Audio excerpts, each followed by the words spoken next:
Assalamualaikum everyone, and a very good day to all. In this video, we shall learn about frequency division multiplexing, or FDM, which is one of the basic technique of multiplexing. Here is the table of contents for you to navigate through this video. These are the learning objectives to be obtained after you went through this video. Again, you can check them yourself whether you have acquired the objectives or not. So how can we multiplex? In the previous video, I already explained what is multiplexing.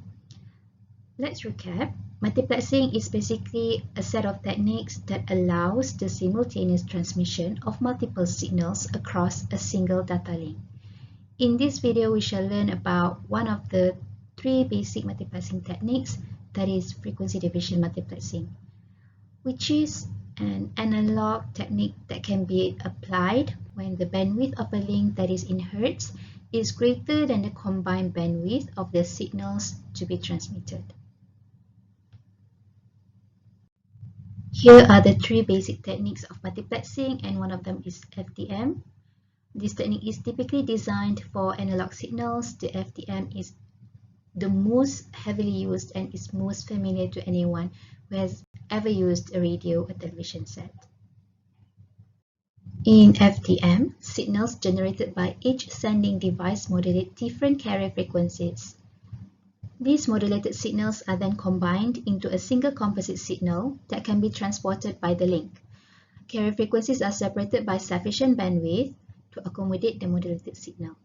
These bandwidth ranges are the channels through which the various signals travel. Channels can be separated by strips of unused bandwidth, named guidebands, to prevent signals from overlapping. In addition, carrier frequencies must not interfere with the original data frequencies. This figure gives a conceptual view of frequency division multiplexing. In this illustration, the transmission path is divided into three parts, each representing a channel that carries one transmission. FDM is considered to be an analog multiplexing technique. However, this does not mean that FDM cannot be used to combine sources sending digital signals. A digital signal can be converted to an analog signal first before FDM is used, as shown in this figure. You can see that we are sending data in terms of binary, for example, okay, and we are converting it into an analog signal first. Therefore, FDM is analog multiplexing technique that combines analog signals. The next figure illustrates the multiplexing process. Each source generates a signal of a similar frequency range. Inside the multiplexer, these similar signals modulate different carrier frequencies, F1, F2, and F3. The resulting modulated signals are then combined into a single composite signal that is sent out over a media link that has enough bandwidth to accommodate it. The demultiplexer process is shown on the right side of this figure. It uses a series of filters to decompose the multiplex signal into its constituent component signals. The individual signals are then passed to a demodulator that separates them from their carriers and passes them to the output lines. Let's see an example of FDM. Assume that a voice channel occupies a bandwidth of 4 kHz. We need to combine 3 voice channels into a link with a bandwidth of 12 kHz from 20 to 32 kHz. Show the configuration using the frequency domain. Assume there are no guidebands. This figure shows the solution when we modulate by shifting each of the 3 voice channels to a different bandwidth. With a link bandwidth of 12 kHz, and each will have 4 kHz bandwidth. So we use the 20 to 24 kHz bandwidth for the first channel, the 24 to 28 kHz bandwidth for the second channel, and the 28 to 32 kHz bandwidth for the third one. Then we combine them. At the receiver, each channel receives the entire signal. So using a filter, we need to separate out its own signal. The first channel uses a filter that passes frequencies between 20 and 24 kHz and filters out or discards any other frequencies. The second channel uses a filter that passes frequencies between 24 and 28 kHz, and the third channel uses a filter that passes frequency between 28 and 32 kHz. Each channel then shifts the frequency to start from 0. Let's see if you understand this by trying an exercise similar to the example yourself. Let's see another example, and this time we consider having guide bands. Assume that there are 5 channels, each with a 100 kHz bandwidth, which are to be multiplexed together. What is the minimum bandwidth of the link if there is a need for a guide band of 10 kHz between the channels to prevent interference? For 5 channels, we need at least 4 guide bands. This means that the required bandwidth can be calculated as this: 5 times 100 plus 4 times 10, and we shall get 540 kHz. This figure shows the solution where we have 5 channels with 4 guide bands. Again, let's see if you understand this by trying an exercise similar to the example yourself.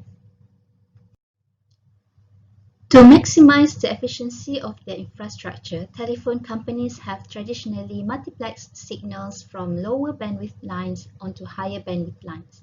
In this way, many switch or list lines can be combined into fewer but bigger channels. For analog lines, FDM is used. One of these hierarchical systems used by telephone companies is made up of groups, supergroups, master groups, and jumbo groups, as can be seen in this figure. In this analog hierarchy, 12 voice channels are multiplexed onto a higher bandwidth line to create a group. A group has 48 kHz of bandwidth and supports 12 voice channels. At the next level, up to the 5 groups can be multiplexed to create a composite signal called a supergroup. A supergroup has a bandwidth of 240 kHz and supports up to 60 voice channels. Supergroups can be made up of either 5 groups or 60 independent voice channels. At the next level, 10 supergroups are multiplexed to create a master group. A master group must have at least 2.4 MHz of bandwidth, but the need for guide bands between the supergroups increases the necessary bandwidth to 2.52 MHz. Master groups support up to 600 voice channels.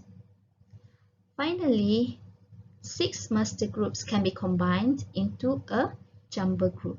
Jumbo group must have 15.12 MHz, which is 6 times 2.52 MHz, but is augmented to 16.984 MHz to allow for guide bands between the master groups. Other very common applications of FDM are AM and FM radio broadcasting. Radio uses the air as the transmission medium. A special band from 530 to 1700 kHz is assigned to AM radio, or radio stations need to share this band. For your information, each AM station needs 10 kHz of bandwidth. So each station uses a different carrier frequency, which means it is shifting its signal and multiplexing. The signal that goes to the air is a combination of signals. A receiver receives all the signals but filters by tuning only the one which is desired. Without multiplexing, only one AM station could broadcast to the common link, the air. However, we need to know that there is no physical multiplexer or demultiplexer here. As we will see in Chapter 12, multiplexing is done at the data link layer. This situation is similar in FM broadcasting. However, FM has a wider band of 88 to 108 MHz because each station needs a bandwidth of 200 kHz. Another common use of FDM is in television broadcasting. Each TV channel has its own bandwidth of 6 MHz for over-the-air transmission in the VHF or UHF frequency band. The VHF band has 12 RF channels, that is from 2 to 13. The band is sometimes subdivided into VHF low, channels 2 to 6, and VHF high, channels 7 to 13. The UHF band originally had 70 RF channels, 14 to 83.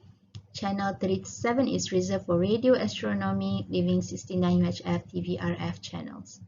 The band was later reduced to channels 14 to 69, which is 56 channels, leaving 55 UHF TV RF channels. The band was reduced again in June 2020 to channels 14 to 51, 38 channels, leaving 37 UHF TV RF channels. Okay. In Malaysia, analog TV transmission on broadcast has been switched off since November 2019. The previous free-to-air analog TV services operated in the UHF band 4 and 5 from 470 to 798 MHz. It is believed that the new digital TV DVB T2 services operate in the 470 MHz to 742 MHz frequency bands. That means from frequency channels 5 to 12 and 21 to 54.